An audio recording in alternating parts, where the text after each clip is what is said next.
Oke, selamat pagi semuanya, dimanapun kalian berada pada hari ini. Saya berharap kalian dalam keadaan sehat dan baik-baik saja.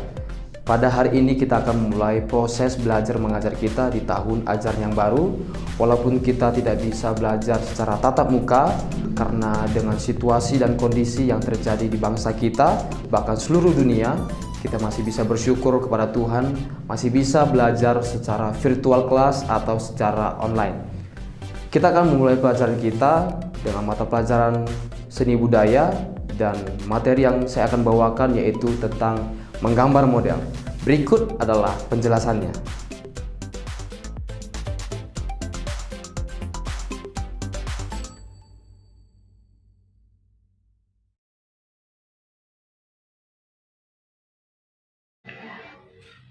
Yang pertama yaitu siswa dapat menjelaskan pengertian gambar model.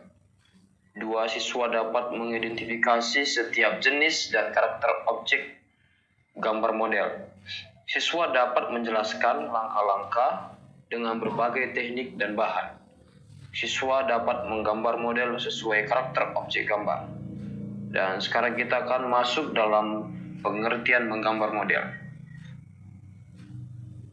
Menggambar model atau bentuk adalah gagasan bentuk yang diwujudkan di atas bidang gambar melalui kemahiran tangan dengan media titik, garis, bidang, bentuk, warna, tekstur, dan gelap terang yang dibuat dengan memperhatikan ketepatan bentuk dan perspektif, proporsi, serta komposisi sehingga menghasilkan karya yang indah.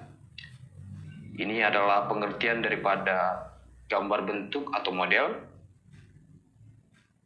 Ada beberapa tahapan yang harus dilakukan pada saat menggambar sebagai berikut.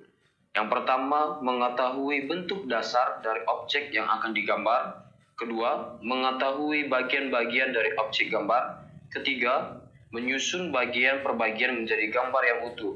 Keempat, memberikan dimensi gelap terang baik hitam, putih, atau berwarna. Memberikan kesan untuk latar belakang. Itu adalah beberapa tahapan yang harus kita lakukan pada saat menggambar. Macam-macam dan unsur rupa model bentuk. 1. Bentuk kubistis. Bentuk kubistis merupakan bentuk yang menyerupai kubus atau balok. Contoh, televisi, lemari, meja, dan kulkas, dan mesin cuci. Ini adalah gambar bentuk kubistis. Yang kedua,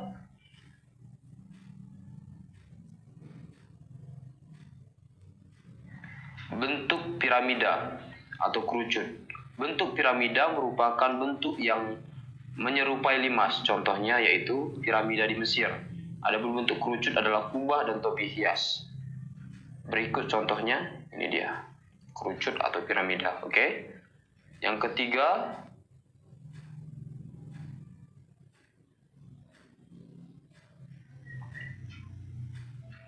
bentuk silindres. Bentuk ini merupakan bentuk benda yang menyerupai tabung atau silindres. Contohnya gelas, ember, dan stoples. Ini dia contohnya. Oke. Bentuk bola atau bulat. Bentuk ini merupakan bentuk yang menyerupai bola, yaitu bundar dan bagian dalam terkesan berisi atau pejal. Contohnya bola, semangka, dan globe. Ini salah satu contoh gambar. Oke, yang kelima, bentuk bebas atau tak beraturan. Bentuk ini merupakan bentuk benda yang memiliki keteraturan atau lepas dari bentuk geometris. Contoh, binatang, tas, sepatu, pakaian. Ini dia contohnya, oke.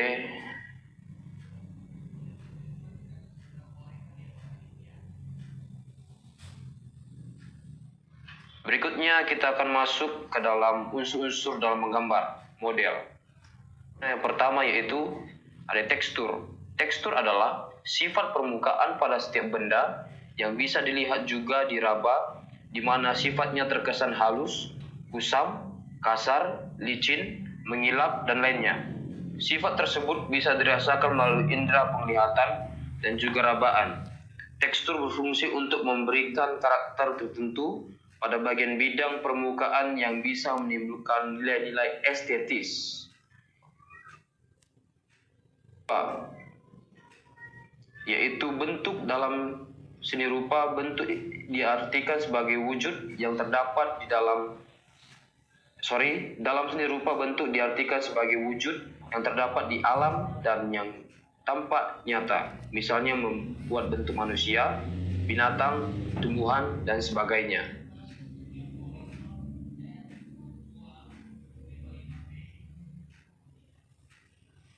Oke, yang ketiga adalah garis. Garis adalah pertemuan dari beberapa titik. Garis dibagi menjadi dua, yaitu garis alamiah dan garis buatan. Garis alamiah adalah garis cakrawala alam yang dapat dilihat sebagai batasan permukaan laut dan langit. Garis buatan ada dua jenis, yaitu garis yang sengaja dibuat. Contohnya garis hitam pada gambar ilustrasi untuk menciptakan bentuk dan sosok figur. 2. Garis yang tidak sengaja, timbul karena diciptakan dua bidang dengan warna tekstur yang berbeda. Ini kata-katanya tekstur, sorry ya, yang salah. Bidang adalah perkembangan dari penampilan garis, yaitu perpaduan dari beberapa garis. Bidang dibedakan menjadi dua, yaitu bidang alamiah dan bidang buatan. Ini dia bidang alamiah, bidang buatan.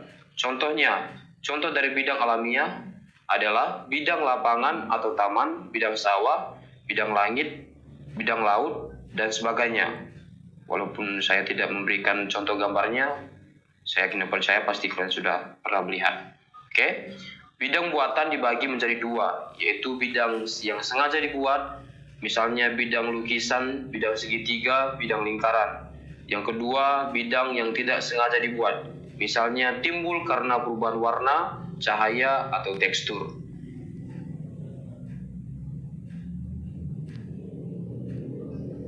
Gelap dan terang adalah akibat dari cahaya. Benda terlihat gelap jika tidak terkena cahaya, atau sebaliknya, benda akan terlihat terang jika terkena cahaya. Cahaya yang dapat mempengaruhi nilai keindahan karya seni dibagi menjadi dua, yaitu cahaya alamiah dan cahaya buatan manusia. Cahaya alamiah adalah cahaya sebagai unsur alam, seperti sinar matahari, bulan, petir, dan api. Cahaya buatan manusia seperti cahaya lampu, baterai, dia. Sekarang kita masuk ke prinsip menggambar bentuk.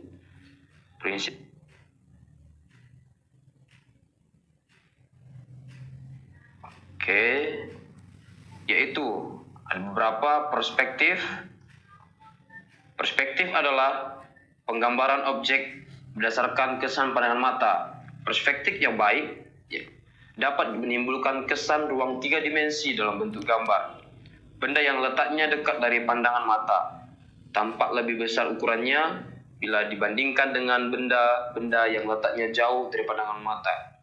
Semakin jauh benda tersebut, maka akan hilang dari pandangan mata atau menuju suatu titik, misalnya saat melihat rel kereta api.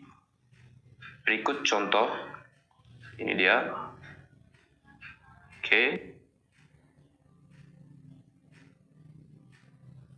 Sekarang masuk ke proporsi.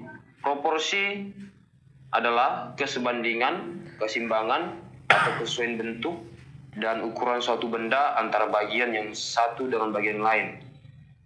Prinsip berikutnya itu komposisi. Komposisi adalah tata susunan yang menyangkut keseimbangan, kesatuan irama, dan keselarasan dalam suatu karya seni rupa. Prinsip dalam menggambar bentuk atau model. Sekarang kita masuk ke dalam teknik menggambar model. Berikut adalah yang pertama, teknik menggambar model, yaitu teknik linear. Teknik linear adalah teknik menggambar bentuk dengan garis sebagai unsur yang paling menentukan. Jika Anda menggunakan teknik gambar ini, hasil yang akan Anda dapatkan yaitu berupa gambar yang belum ada arsirannya atau masih polos. Ini dia contoh teknik gambar liar, terlihat masih polos ya. Teknik blok. Teknik ini bisa disebut juga dengan teknik siluet. Adalah teknik menutup objek gambar menggunakan satu warna sehingga menimbulkan kesan blok. Ini dia. Teknik gambar blok. Menutup objek gambar dengan menggunakan satu warna sehingga menimbulkan kesan blok. Ini dia ya. Oke. Yang ketiga, teknik arsir adalah menggambar dengan garis-garis sejajar atau menyilang untuk menentukan gelap terang objek sehingga tampak seperti 3 dimensi. Berikut contohnya. Oke, inilah dia teknik arsir. Oke, keempat, teknik Dussel adalah cara menggambar yang penentuan gelap terang objek gambar menggunakan pensil gambar yang digoreskan dalam posisi miring. Ini contohnya. Oke, teknik gambar Dussel. Yang kelima, teknik pointillis adalah cara menggambar atau melukis menggunakan titik-titik hingga membentuk suatu objek. Ini dia contohnya. Oke. Menggunakan titik-titik hingga membentuk suatu objek. Ini dia. Tampak seperti yang ada di gambar ini. Oke. Teknik point.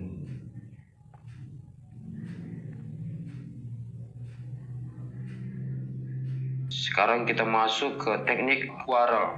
Teknik ini menggunakan media basah agar menghasilkan warna yang transparan. Ini contohnya. Oke. Teknik plakat. Teknik plakat merupakan cara menggambar dengan bahan cat poster atau cat air dengan sabun warna tebal. Contoh gambar, ini dia. Oke. Masuk ke alat dan bahan menggambar model atau bentuk. Yang pertama yaitu 1. Bidang gambar atau kertas gambar ya. Pensil. Yang ketiga, pensil warna. Yang keempat, pastel. Yang kelima, krayon. Yang keenam, cat air. Yang ketujuh, cat poster. Yang kedelapan, tinta bag. Yang kesembilan, pewarna alam. Yang kesepuluh, kuas dan lain sebagainya. Oke, inilah materi pelajaran kita pada hari ini.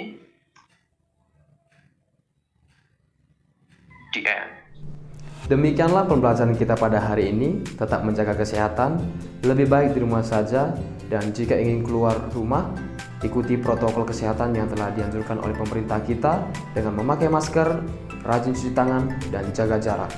Sekian dan terima kasih. Sampai jumpa.